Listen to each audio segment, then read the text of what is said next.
আজকের ভিডিওটি হচ্ছে ডেস্কটপ মাদারবোর্ড রিপেয়ার নিয়ে। তো আজকে আমরা ডেস্কটপ মাদারবোর্ড রিপেয়ার করব। তো আজকের যে মাদারবোর্ডটি হচ্ছে ইসোনিকের 41 মাদারবোর্ড।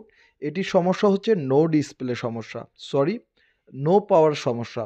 এই মাদারবোর্ডটি কোনো ধরনের পাওয়ার নিচ্ছে না। এই মাদারবোর্ডটি আমাদেরকে পাঠিয়ে দিয়েছে এবং সেই সাথে আমি আপনাদেরকে বলতে চাই, যারা রিপেয়ারের কোর্স করতে যাচ্ছেন অবশ্যই আপনারা রিপেয়ারিং কোর্স করতে পারবেন, মাদারবোর্ড রিপেয়ারের কোর্স করতে পারবেন। এছাড়া যারা মাদারবোর্ড রিপেয়ার করতে চাচ্ছেন পার্সোনালি কাস্টমার থেকে আপনারা রিপেয়ার করতে যাচ্ছেন, আপনারা কাজ করাই নিতে পারবেন। তো আজকে যে মাদারবোর্ডটির সমস্যা হচ্ছে নো পাওয়ার সমস্যা। নো পাওয়ার একটি কমন সমস্যা হয়ে থাকে, কোনো ধরনের পাওয়ার আসে না, এটি একটি কমন সমস্যা।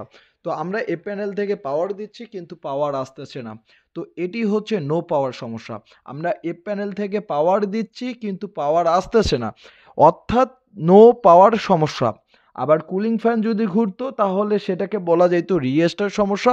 আবার ডিসপ্লে যদি না দিত তাহলে বলা যেত যে এটা নো ডিসপ্লে সমস্যা। তো আমরা প্রথমত কি করব, আমরা যে এটিএক্স যে 4 পিনের কানেক্টরটি ভিআরএম সেকশন শর্ট হওয়ার কারণে কিন্তু নো পাওয়ার বিশেষ করে 41 মাদারবোর্ডে সমস্যা হয়ে থাকে। তো আমরা 4 পিনের কানেক্টরটি আমরা খুলে রাখবো এবং খুলে রাখার পর তো দেখব যে খুলে রাখার পর দেখব যে আমাদের পাওয়ার ভোল্ট নিচ্ছে কিনা। তো খুলে রাখলাম কিন্তু পাওয়ার ভোল্ট কোনো ধরনের নিচ্ছে না, কোনো ধরনের পাওয়ার নিচ্ছে না। পাওয়ার নিলে এই যে ডিব্যাগ কাট কোডিং করতো বা লাইট জ্বলতো, কিন্তু আহ, আমাদের যে কুলিং ফ্যানটি ঘুরতো কিন্তু কোনো ধরনের কুলিং ফ্যান ঘুরতেছে না। তো এই সমস্যাটাকে বলা হয় যে নো পাওয়ার সমস্যা। যাদের এই ধরনের সমস্যা তারা আমাদের ল্যাব থেকে আপনারা রিপেয়ার কোর্স করতে পারবেন। এছাড়া যারা যারা এককভাবে যারা একটি মাদারবোর্ড যাদের অবশ্যই আপনারা রিপেয়ার করে নিতে পারবেন। তো আমরা প্রথমত স্টেপ বাই স্টেপ যাইতে হবে। আমাদের কি দেখতে হবে যে আমাদের যে সুইচে ভোল্ট আসছে কিনা, যাকে বলা হয় যে পিসি অন ভোল্ট যাকে বলা হয়। তো 3.3 ভোল্ট কিন্তু দিচ্ছে আমাদের যে সুইচে যে ভোল্টটি আসে বা সুইচ ভোল্টটি আসে, তার মানে হচ্ছে কথা হচ্ছে যে আইওআইসি আমাদের ওকে, আইওআইসি বিসিসি ভোল্ট পাচ্ছে এবং আইওআইসি যে সুইচিং যে ভোল্টটি যাকে বলা হয় সেই সুইচিং ভোল্টটিও কিন্তু আসতেছে 3.3 ভোল্ট, অর্থাৎ আমাদের যে আইওআইসিটি ওকে আছে। তাহলে আইওআইসি ওকে আছে। তো নো পাওয়ার সমস্যা হয় আইওআইসি থেকে, আরটিসি ক্রিস্টাল থেকে, বায়োস থেকে এবং যে আপনার সাবব্রিজ থেকে এই ধরনের নো পাওয়ারের সমস্যা হয়। তো প্রথমত যে 41 মাদারবোর্ডের ইসোনিক 41 মাদারবোর্ডে দেখবেন যে ভিআরএম সেকশন থেকে ভিআরএম সেকশনে কোনো ধরনের মুসপেক্ট ক্যাপাসিটার শর্ট হয়ে থাকে, সেইখান থেকেই কিন্তু সমস্যা নো পাওয়ার সমস্যা হয়। একক মাদারবোর্ডের একক সিস্টেম, এটা আপনাদেরকে জাস্টিফাই করে ভালোভাবে আপনাদেরকে বের করতে হবে। আর আপনারা কিভাবে বের করবেন যদি আপনাদের জানা না জানা থাকে অবশ্যই আমাদেরকে কমেন্টের মধ্যে আপনারা কমেন্ট করবেন। আপনারা কমেন্ট করে আমাদেরকে জানিয়ে দিবেন যে ভাই আমাদের মাদারবোর্ডের এইটুকু সমস্যা। তো আজকে যে মাদারবোর্ডটি রয়েছে এটি হচ্ছে G41 এর মাদারবোর্ড। তো এটির হচ্ছে নো পাওয়ার সমস্যা। তো এখন আমরা কি করব, আমরা সব কিছু খুলে রাখবো, কেননা প্রসেসর থেকেও কিন্তু নো পাওয়ার আসে। তাহলে প্রসেসর খুলে রাখার পর কিন্তু কুলিং ফ্যান ঘুরতেছে কিনা দেখব। দেখব যে প্রসেসর খুলে রাখার পর পাওয়ার নিচ্ছে কিনা মাদারবোর্ডটি। আর যারা রিপেয়ার কোর্স করতে যাচ্ছেন স্ক্রিনে থাকা নাম্বারটি অবশ্যই ফোন করবেন, সেই সাথে বলে দেই। এবং যারা রিপেয়ারিং করতে যাচ্ছেন একটি মাদারবোর্ড অবশ্যই স্ক্রিনে থাকা নাম্বারটি হচ্ছে হোয়াটসঅ্যাপ ইমো, এই নাম্বারে আপনারা ফোন করতে পারবেন। তো এখন আমরা মাদারবোর্ডটি পাওয়ার দেব, কিন্তু মাদারবোর্ডটি পাওয়ার দিচ্ছি এ প্যানেল থেকে কিন্তু কোনো ধরনের পাওয়ারই দিচ্ছে না, অর্থাৎ যে আমাদের যে নো পাওয়ারের সমস্যাটি রয়েছে সেই সমস্যাটি রয়েছে। তো এখন আমরা মূলত দেখব কি আমাদের এটিএক্স কানেক্টরটি 24 কানেক্টরটি আমরা খুলে রাখব। খুলে রাখার পর আমরা ডায়োড মোডে মানে মাল্টিমিটারের ডায়োড মোডে রেখে আমরা ডায়োড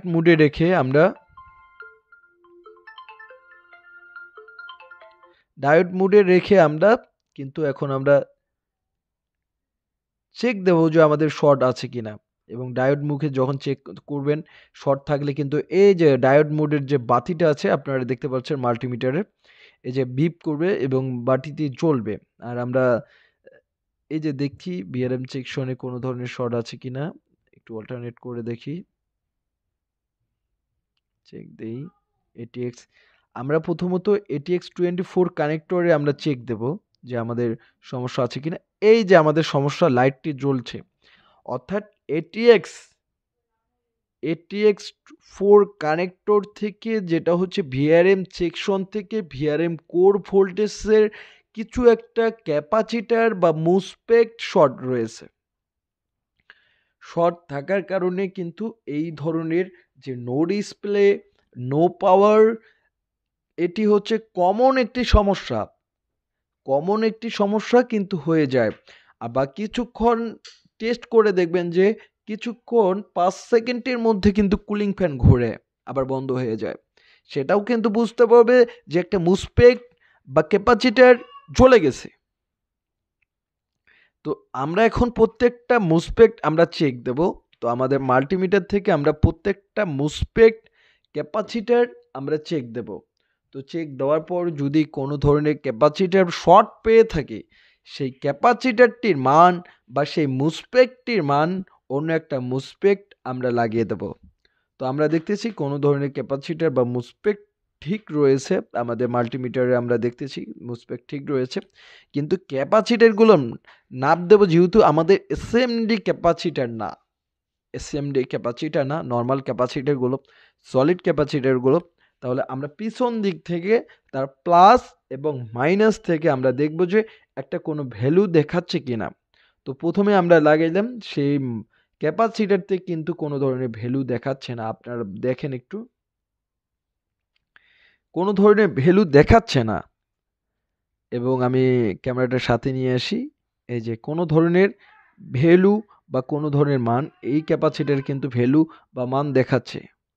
তো এটি হতে পারে যে এই ক্যাপাসিটারটি শর্ট, তার কারণে কিন্তু নো পাওয়ার হচ্ছে। আপনাদের বুঝতে হবে যে ক্যাপাসিটার কি কাজ করে। ক্যাপাসিটার কিন্তু স্ট্রং ভোল্ট দেয়, এটার দেখেন যে আপনার ভ্যালু দেখাচ্ছে। স্ট্রং যদি ভোল্টটি না হয় তাহলে মাদারবোর্ড কি করবে, নো পাওয়ার সমস্যা হবে।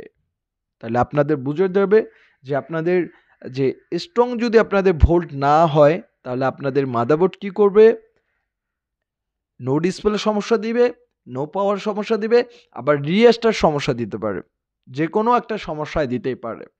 আর এই ধরনের সমস্যা হলে আপনারা বুঝতে পারবেন যে আমাদের কোনো একটা মাদারবোর্ডের কোনো একটা ক্যাপাসিটার, আইসি, ডায়োড, ট্রানজিস্টর, মোসফেট, তো এই ধরনের সমস্যা হতে পারে। তাহলে আপনাদেরকে বুঝতে হবে ভালোভাবে।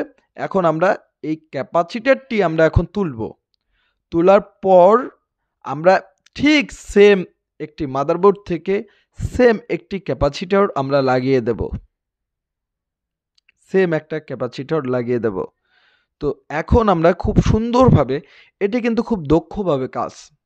আপনারা ক্যাপাসিটার লাগাতে গিয়ে অনেক আমার ভিডিও দেখে অনেক কাজ করতে পারে, আবার অনেকজন এমন শর্ট করে দিচ্ছে না, তো মারাত্মক শর্ট হয়ে গেছে। তো এই ধরনের কাজটা কিন্তু মোটেও যাতে না হয়, এবং ক্যাপাসিটারগুলো খুব সুন্দরভাবে তুলতে পারবেন। এবং আপনাদেরকে সল্ডারিংয়ের কাজগুলো আগে শিখতে হবে, কিন্তু আগে সল্ডারিং ভালোভাবে করতে হবে, তারপর যে কোনো আইসিকে আপনারা সল্ডারিং করবেন, তারপর যে কোনো মোসফেট তুলবেন। তো এই ধরনের সমস্যা থেকে আপনার ক্যাপাসিটার থেকে এই ধরনের সমস্যা থেকে আপনারা বিরত থাকবেন। এখন খুব ভালোভাবে সূক্ষ্মভাবে কাজ করতে হবে, এবং তাতালে ক্যাপাসিটার খোলার আগে তাতালে কিন্তু বা আমরা আপনাদের আয়রনে কিন্তু সঠিক হিট দিতে হবে। এই যে আমরা ক্যাপাসিটারটি আমরা তুলে ফেললাম, এই যে দেখতে পাচ্ছেন এই ক্যাপাসিটরটি আমরা তুললাম। তোলার পর সেম একটি কি করতে হবে? সেম একটি ক্যাপাসিটর ওই জায়গাতে লাগাই দিতে হবে। সেম মানের ক্যাপাসিটর লাগাই দিতে হবে। তাহলে কিন্তু আমাদের মাদারবোর্ডটির নো ডিসপ্লে যে নো পাওয়ার সমস্যাটা দেখি যে তারপরে কোন স্টেপটা দেখাচ্ছে। আপনাদেরকে পাই টু পাই স্টেপ বাই স্টেপ যদি আপনারা কাজ করেন তাহলে আপনাদের মাদারবোর্ডটি ১০০ র মধ্যে ১০০% রিপেয়ার হবে। আর যারা আমাদের ভিউয়ার্স তো তাদেরকে বলি আপনারা মাদারবোর্ডগুলো পাঠিয়ে দিলে আপনারা রিপেয়ার করে নিতে পারবেন। আমাদের স্ক্রিনে থাকা নাম্বারটি রয়েছে। তো এই স্ক্রিনে থাকা নাম্বারটিতে আপনারা ফোন করতে পারবেন। তো আমাদের দেখতে পাচ্ছেন যে আমাদের ল্যাবে অনেকগুলো ক্যাপাসিটর রয়েছে। আমরা সেম একটি ক্যাপাসিটর খুঁজে নেব। আমরা কিন্তু পাচ্ছি না এই মডেলের মাদারবোর্ডের ক্যাপাসিটরগুলো পাচ্ছি না। আর যেটাই বলি আমরা কিন্তু মাদারবোর্ড থেকে খুলে কিন্তু ক্যাপাসিটরগুলো রাখি দেই। সেই ক্যাপাসিটর মোসফেট যেকোনো আইসি বলেন আমরা কিন্তু খুলে লাগাই দেই। এটা কিন্তু মন্তব্য করে না নষ্ট। আর ভাই second hand capacitor, second hand IC ভাই নতুন আইসি কিন্তু পাওয়া যায় না। তো সেম একটা আমরা পাচ্ছি দেখতেছি ১২ ভোল্টের একটি ক্যাপাসিটর লাগিয়ে দেব। তো সেম একটা মান দেখতেছি। তো এটি পাইছি কিন্তু ক্যাপাসিটরটি একটু ভেঙে গেছে। অধিক ক্যাপাসিটর থাকার কারণে কিন্তু ভেঙে গেছে। তো এখন আমরা কি করব? একটি ক্যাপাসিটর দেখি আরেকটি পেয়েছি। তো এখন এটা লাগানো যায় কিনা? উম আ দেখি। সেম একটু কিন্তু মান ম্যাচিং হচ্ছে না। তবুও ১২ ভোল্ট রয়েছে, ইউপিএস ঠিক রয়েছে। আ আপনারা দেখেন এটার সাথে এটা কিন্তু ম্যাচিং খাচ্ছে না। তো ম্যাচিং না খাওয়ার পরেও কিন্তু আমরা লাগিয়ে দেই। একটু আমাদের ল্যাবে অনেক ফোন আসতেছে। কেননা ফোন তো আসবেই স্বাভাবিক ব্যাপার। আমরা এই ক্যাপাসিটরটি লাগাবো। হুম, চেক দিচ্ছি। সুন্দরভাবে আমরা ক্যাপাসিটরটি সোল্ডার করব। কেননা সোল্ডারিং করে রাখবো। তারপর আমরা কি করব? এই ক্যাপাসিটরটি আমরা লাগিয়ে দেব। তো যাদের মাদারবোর্ড এই ধরনের সমস্যা একটু ক্যাপাসিটর, একটু এসএমডি ডায়োড এই ধরনের সমস্যা হয়ে কিন্তু মাদারবোর্ডগুলো নষ্ট হয়ে যাচ্ছে। আর সেই মাদারবোর্ডগুলো কি করছেন? আপনারা ফেলিয়ে দিচ্ছেন বা কোনো খাতায় বা কোনো জায়গায় আপনারা ফেলিয়ে দিচ্ছেন। বা যারা মাদারবোর্ড রিপেয়ারের কোর্স করতে যাচ্ছেন, আপনারা কোর্স করতে পারেন আমাদের ল্যাবে। আমাদের স্ক্রিনে থাকা নাম্বারটিতে আপনারা কোর্স করতে পারবেন। এছাড়া আপনারা অনলাইনে চাইলে আপনারা অনলাইনেও কোর্স করতে পারবেন। এছাড়া যাদের ব্যক্তিগতভাবে মাদারবোর্ড রিপেয়ার করতে যাচ্ছেন, ল্যাপটপ, ডেস্কটপ সমস্ত আপনারা রিপেয়ার করে নিতে পারবেন আমাদের ল্যাব থেকে। এছাড়া আপনারা নতুন যে মাদারবোর্ডগুলো চাইলে, আপনারা নতুন মাদারবোর্ডগুলো ক্রয় করতে চাইলে আমাদের ল্যাব থেকে আপনারা ক্রয় করতে পারবেন। কেননা আমরা খুবই কম প্রাইজের মধ্যে পিসি বিল্ড এবং মাদারবোর্ড আমরা সেল করতেছি। আপনারা খুব কম প্রাইজের মধ্যে কিন্তু আপনারা ক্রয় করতে পারবেন আমাদের ল্যাব থেকে। আমাদের ল্যাবের নাম্বার হচ্ছে 0172410838। এই নাম্বারে আপনারা ফোন করলে যেকোনো মাদারবোর্ড, যেকোনো পিসি বিল্ড, যেকোনো ল্যাপটপের সমস্যা হলে আপনারা সমাধান পাবেন। এছাড়া নতুন যে অ্যাক্সেসরিজগুলো আপনারা ক্রয় করতে পারবেন, সকল ধরনের আমাদের ল্যাব থেকে সুবিধা থাকতেছে। আর যারা অ্যাকচুয়ালি যারা আমাদের কাস্টমার, বিশেষ করে আমাদের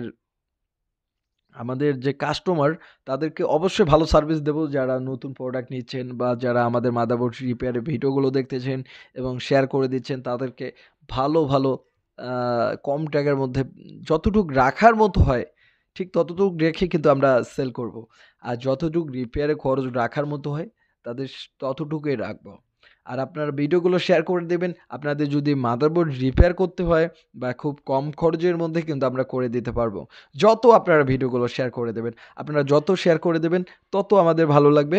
অবশ্যই আপনারা জানিয়ে দেবেন এবং আমরা এই যে ক্যাপাসিটরটি এখন লাগিয়ে দিলাম, এখন সোল্ডারিং করব।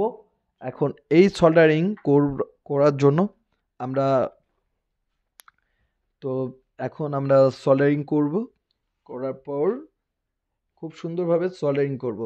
আর তাতালটি কিন্তু যখন ক্যাপাসিটর খুলবেন, তাতালটি আয়রনটির আপনাদের একটু অনেকটাই হিটে রাখতে হবে। কেননা এটি হচ্ছে হিটের কাজ।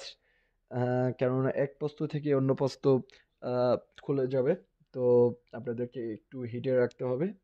তো এই হচ্ছে আমাদের ডেস্কটপ মাদারবোর্ডের একটু সমস্যা হলে কিন্তু আমরা ফেলাই দেই। তো দেখি এখন আমরা যেহেতু ক্যাপাসিটরটি লাগিয়ে দিছি, এখন দেখি যে মান দেখাচ্ছে কিনা। এই যে ভিউয়ার্স, আমরা প্রথমত চেক দিচ্ছি যে আমাদের এখানে কিন্তু একটা মান দেখাচ্ছে এবং ভ্যালু দেখাচ্ছে। আগের ক্যাপাসিটর কি করছিল? কোনো ধরনের ভ্যালু দিচ্ছিল না। তাহলে সেই ক্ষেত্রে ওই ক্যাপাসিটরটি আমরা চেঞ্জ করে আমরা নতুন একটি ক্যাপাসিটর লাগালাম। লাগার পরে কি দেখব? এখন আমরা পাওয়ার দেখব যে আমাদের পাওয়ার দিলে পাওয়ার নিচ্ছে কিনা। ঠিক আছে? এখন আমরা পাওয়ার দেব, সবকিছু ওকে। এখন আমরা এই মাদারবোর্ডটি পাওয়ার দেব, পাওয়ার কিন্তু নিয়েছে এবং বোর্ড কিন্তু কোডিং করতেছে। একবার দুবার সমস্যা হয়, কেননা বায়োসের বেসিক ইনপুট আউটপুট আইসির একটু দীর্ঘদিন পড়ে থাকলে কিন্তু এই ধরনের সমস্যা হয়ে থাকে। তো আপনারা একটু ঘাবড়িয়ে যাবেন না, কিন্তু বোর্ড কিন্তু কোডিং করতেছে। ডিসপ্লে ডিসপ্লে দিয়ে দিয়েছে। এই যে আপনারা দেখেন একটু মাদারবোর্ডে ডিসপ্লে চলে আসছে। এই যে আপনারা দেখেন মাদারবোর্ডে ডিসপ্লে চলে আসছে, অর্থাৎ মাদারবোর্ডটি ওকে। তো যাদের এই ধরনের সমস্যা, তারা আমাদের ল্যাব থেকে আপনারা পাঠিয়ে দিতে পারেন, অর্থাৎ আমাদের মাদারবোর্ডটি ওকে। এছাড়া যাদের নতুন মাদারবোর্ড প্রয়োজন এবং আমরা ভালো ধরনের অরিজিনাল মাদারবোর্ড যাদের প্রয়োজন, আপনারা আমাদের ল্যাব থেকে ক্রয় করতে পারবেন। তো আজকে এ পর্যন্তই। ভিডিওগুলো শেয়ার করে দিবেন। আপনারা যত বেশি শেয়ার করে দিবেন তত বেশি, এবং যারা যারা ১০০টি ভিডিও শেয়ার করে দিবেন তাদের ফ্রি মাদারবোর্ড রিপেয়ার করে দেব। তাদের কোনো খরচ নেব না। তো অবশ্যই আমরা সমাধান দেব। আর অবশ্যই আমাদের শুরু থেকে শেষ পর্যন্ত ভিডিওটি মনোযোগভাবে দেখবেন। তো ধন্যবাদ। অবশ্যই ভিডিওটি শেয়ার করে দেবেন। ধন্যবাদ সবাইকে।